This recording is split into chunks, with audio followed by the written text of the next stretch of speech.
Have you ever seen a cow get a tattoo? Well, I visited a ranch over by Big Timber, Montana, in some of the most beautiful country you or I have ever seen. The day I was there was vaccination day for brucellosis. And after the brucellosis vaccine, which has to be done by a professional because it's very dangerous, they get a tattoo. So the process of the day at this ranch is first getting the cows into the corrals. And then I'll explain how they run them through the chute and why. And then we'll get to see the vaccine and the tattooing. After that, there's a few cows that have to be checked to see if they have a baby. So if you can tell on the ultrasound picture better than I can if that's actually a calf and not just a bunch of white and black squiggles, more power to you. Let's go.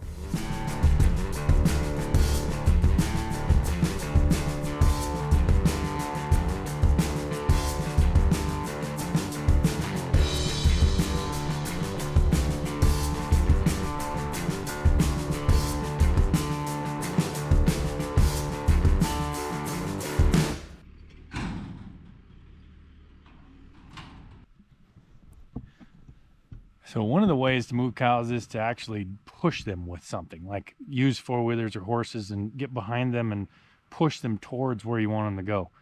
One of the other ways that ranchers do, especially in the wintertime when there's no green grass or anything, is to use feed. So if you grab some feed, cows will just follow you along, typically.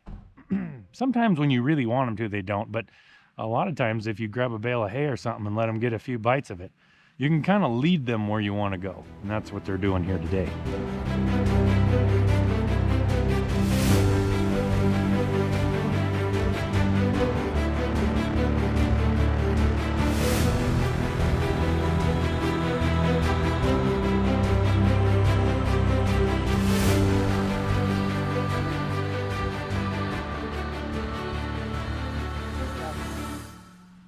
Hay is a great motivator this time of year, isn't it? Wonderful. Yeah. This doesn't work when the grass is all growing and the hay fields are green. They don't follow you near as well. Saves a ton of time though in the winter. Oh man. We hardly ride at all. You just get a bale out. You got to understand, ranchers are trying to get something done as quickly as possible because there's less stress in that for the rancher and the cattle. So in the wintertime, however, if it's a four-wheeler, if it's a horse, it's a on foot, whatever they can do to make the process go quicker. So what are we doing today? We're what we call bangs vaccinating our calves, and then we have a few cows that we're going to preg test. So what that means is just bangs vaccinations is for brucellosis reasons. And yeah, so we got 130 that we're going to run through today. And yeah, each calf gets locked in there. You get an orange clip in their right ear and gets vaccinated with a tattoo. Tattoo it in the ear or the tattoo on the inside of the ear? The bang shield. The bang shield. So and if they lose that clip, then they for sure can be identified for bangs vaccination, correct? And bangs vaccination lasts lifetime, right? So that's why they put the tattoo and the clip in there, is to show that these cows are actually bangs vaccinated. They're so far away from power, so they're using a generator over here to run the hydraulics. The chute is actually hydraulic, so they can open and close it with levers, and that's why this is running over here. What do you guys work here then? Yeah. Yeah. How long you been doing that? I've been here almost 20 years. Same place? Same place. Really? Yeah. So why do you do it? I guess because I enjoy it. It's a good place to raise your kids. Oh, amen to that. Yeah? Are you one of the kids? That's my son. Yeah? One of his sons? Yep. How long you been working here? I actually don't work here. I just help here. You just help here? Yeah. Free labor? Yes. Yeah. There's a lot of that. That's hired help. That's right. There's a lot of that goes on the ranch. So I've never been on this ranch before. Just met all these guys, several hired hands, and then the guy that manages the place. And when you're moving cows through a corrals, it's always interesting that everybody's got a different setup for corrals. But you really want to have cattle move naturally through. the more you force them, the more you have to push them through something or push them away from where they want to go, the harder it is. So this is a pretty good setup because they come from over here. So they're probably going to want to come that way. So this is the alleyway they come down right here. And they're going to go down that alleyway all the way to that, around to the chute. So he's gonna take them out of here and put them in this smaller pen on this side. They probably kept them in here overnight, fed them hay. They're gonna put them in here and then bring them out this gate in just small sections of cattle, small amounts of cattle. So there's groups.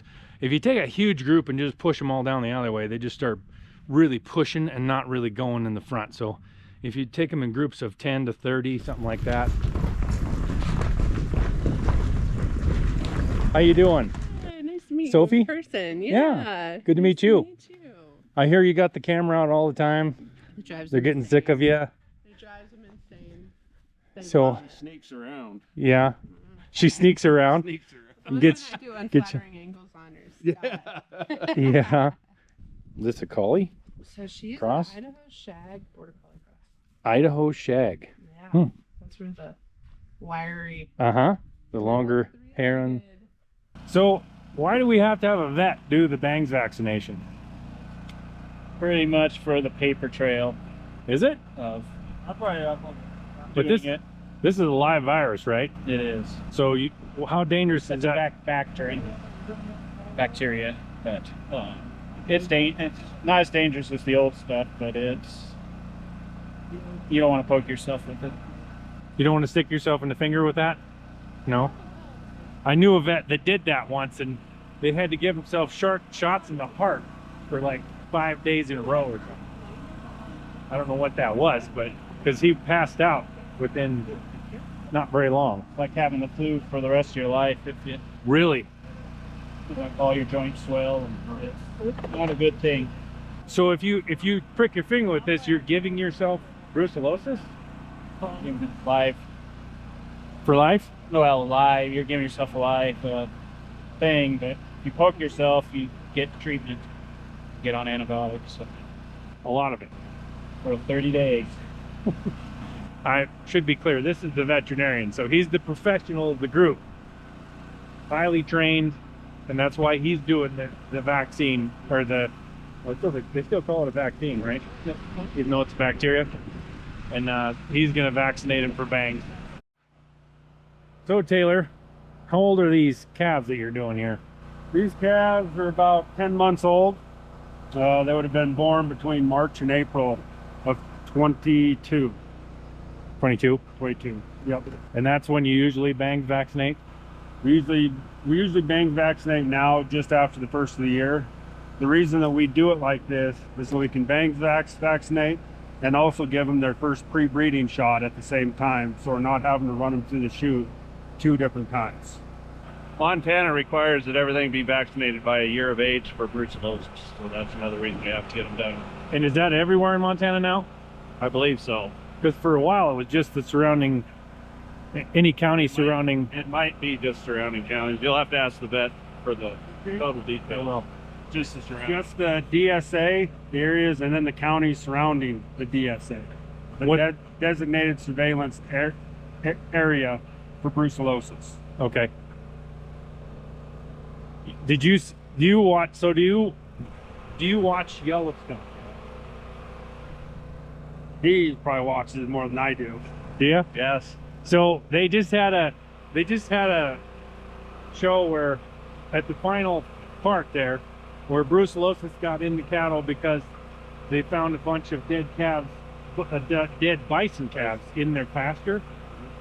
So immediately John Dutton decided to take all the cattle and move them down to Texas.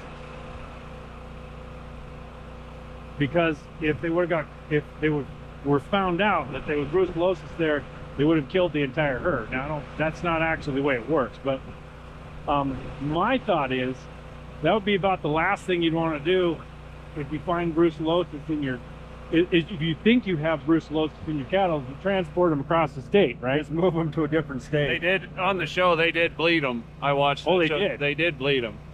So they were clean.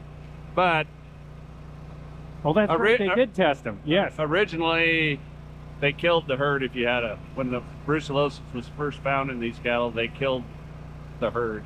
Now you can test out of it, and you have to test like 3 times to be clean. Okay. And be clean 3 times. Any cow that's positive is killed. Right. But not the whole herd. Not the whole herd anymore. Not the whole herd anymore. That's nice. And actually, I found out that most brucellosis is actually transferred to cattle through elk, not buffalo. True. Now that everything was set up, it was time to start running calves through the chute and vaccinate.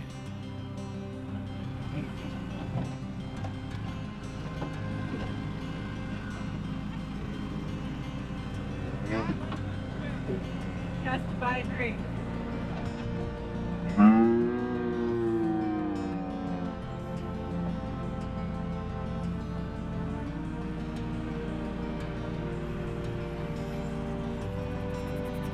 Is that a prep?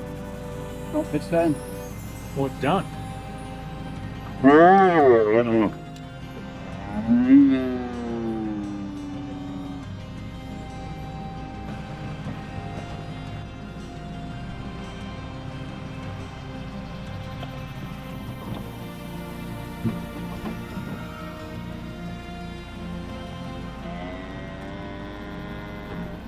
So it's not like a code or anything, it's just a mark.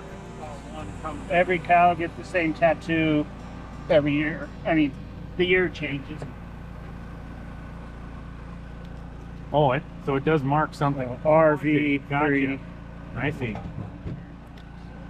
And this year, that's the tattoo for the country. That's done. I see. Look at that.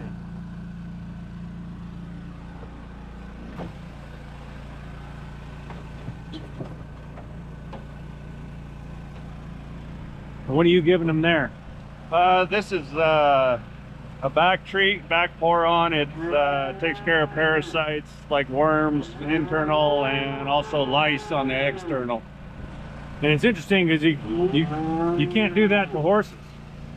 Correct. The external, the back pour on. I don't know why, but it will kill a horse somehow. So, what does it cost to do each cow for bangs? I mean, is it? It costs us probably about $130 a calf. Really? Yep. So what? By the time you get done vaccinating with everything, what do you think you got?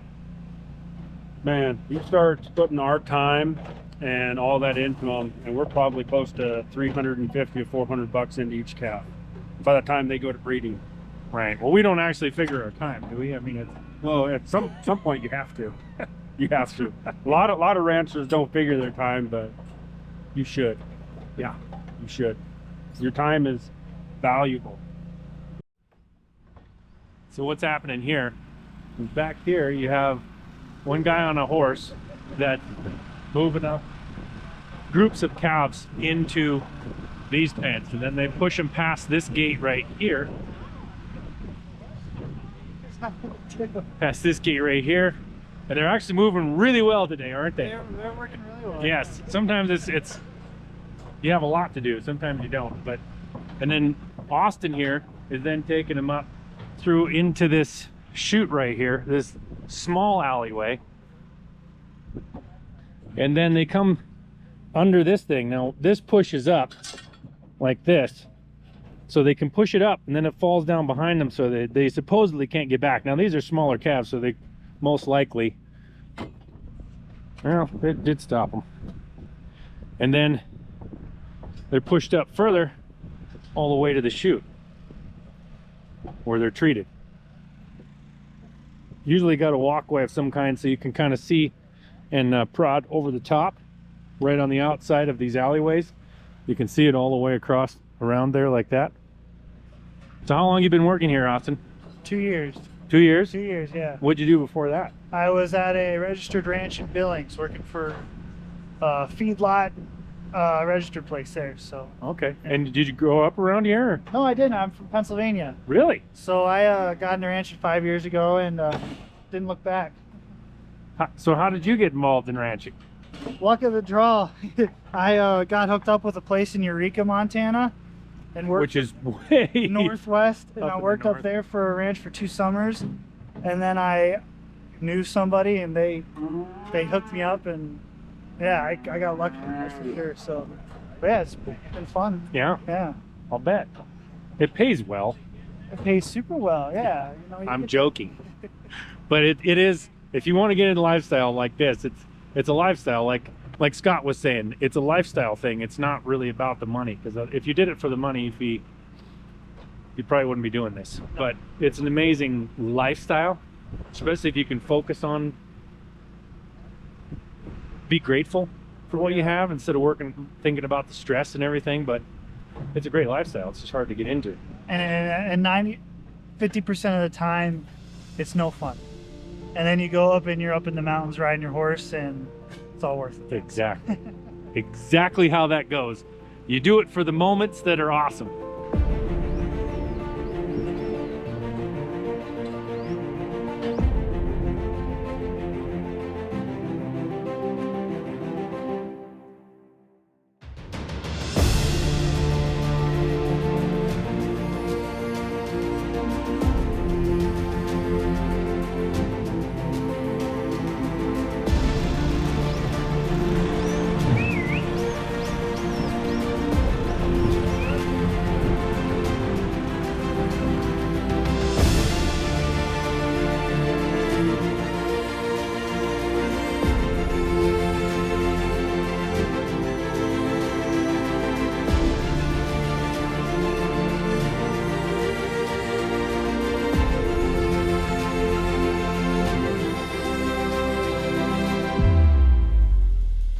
Are you married? Yep, I got a wife, and then I just had my first baby girl in August.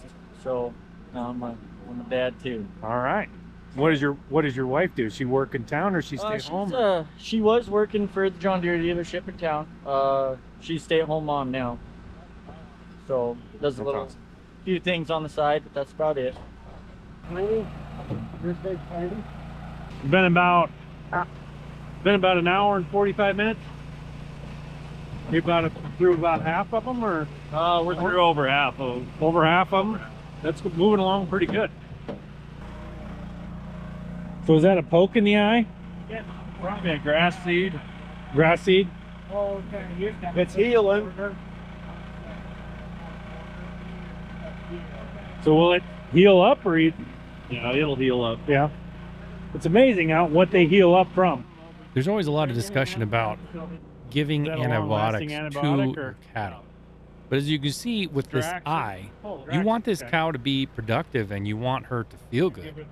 You have to give her antibiotics to keep her life going. Otherwise, this cow would be out of production and have to go into the sale yard.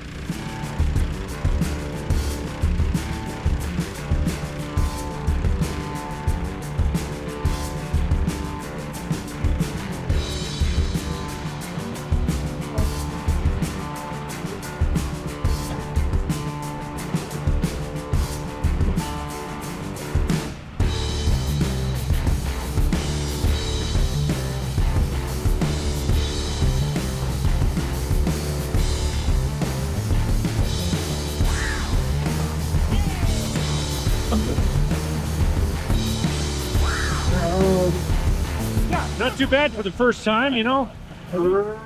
What was the punishment? You miss them, you got to buy the beer. I see. Yeah. So I just wanted to make sure I didn't miss it. You got to be really careful with that. They're just about done with Bangs vaccinating heifers. They got just about 4 or 5 left, or 6 or 7, whatever it is. I can't count. But and then what are you doing after that? We're gonna pregnancy test probably about 20 cows here. 20 that didn't make it the first time. Oh, okay. Didn't make it. Just didn't make it in. Didn't make it in. Their calves were too small, and I just left them out. So, and a lot of these are my personal cows. So we just didn't worry about them till now. Actually, I Okay. forgot about them, to be honest with you. Yeah, well, that happens. People, a lot of people ask on comments and stuff. It's like, how do you lose your cows? Well, it's like you don't really understand how many acres and how much area you're covering on the, especially like where I'm at, where it's all forest and stuff. You're coming out of forest. Until a month after the first snow, you don't really know if you got everything or not. Well, that's when we gather, you know, the first time in the fall to pre-condition calves or get ready to ship calf. I mean, we got to gather the mountain 5, 6, 7 times to get everything, because the first time you'll get 80%, next time you'll get 8%, and it just takes a long time. Yeah, it does. So now they're going to switch over from doing the bangs vaccinate, and they're going to switch over, and he's going to preg check them. So the vet's got to reach in and check and see if there's a calf in each one. That's good and bad about older cows, isn't it? They know what they're doing, so some of them will go right in, and then but the other ones that know what they're doing are like, nope. Yeah, no, you watch him in there, and he'll fight with a few of them. They won't want to go. They know what's up. They're gonna get stabbed. Did you ever get rid of that white-faced one? No, she's still under. Oh. She kind of mean, or? Yeah, she's me. Yeah. She's bad. Oh, Take you on. I see. When she calves, she's something else. But she's not gonna stay here. She's going to the sale barn here next month. Oh. Yeah. I'm not planning. I've given her 2 chances, and she's worse and worse and worse. So we're not giving her another chance. So if they're able to calve out on their own and we didn't have to deal with them, they'd be fine. But it's when we start putting pressure on them and stuff like that, and they're protective over their new calves, that's when. But how we do stuff around here, there's no sense in keeping a mean cow. Exactly. Either let someone else have her or let her be hamburgered, one of the two. Right. Are you using the ultrasound today? Pregnant.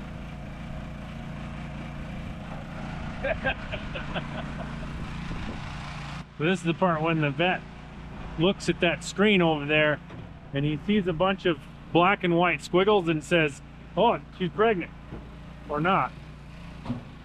I couldn't tell whether it was anything. Come on, girl. Oops. Come on. Come on, girl. Come on, girl. Let's go. Yep, yep.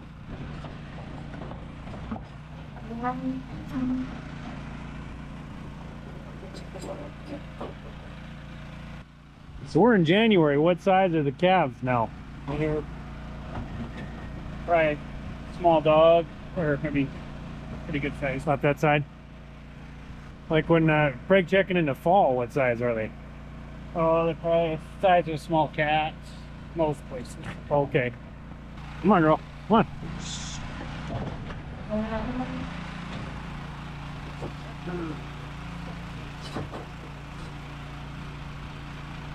I bet you can see that one. Oh, can you? Oh yeah, you can see the head. Head's right there. Oh, yeah. See the head there? I can actually go with it. That's its abdomen. Okay. Cool. The ribs. One thing about ranching and the stuff that you do in ranching that is so fulfilling is that when a job is done, you really feel it. It's like the last cow going through the chute makes you feel like you've accomplished something.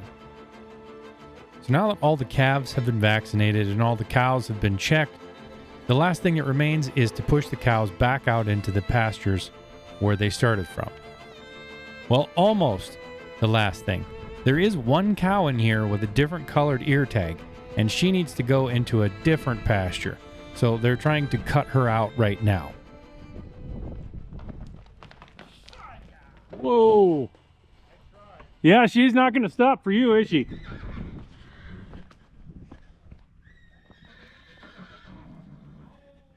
Go back in there.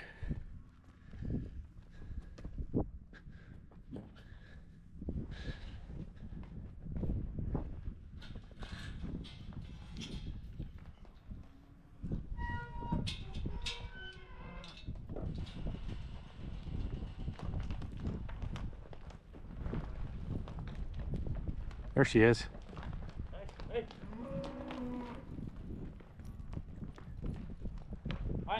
Almost got her. I want to thank you for coming along on this journey.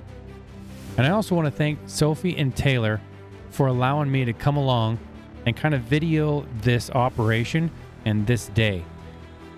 Make sure you subscribe and ring that bell, because I have another video that I'm going to put together about what it's like to live in such a remote area as these guys do. What it's like to work on a big ranch and manage a big ranch and live way out here. And until next time, I'm Trinity Vandenacre. God bless.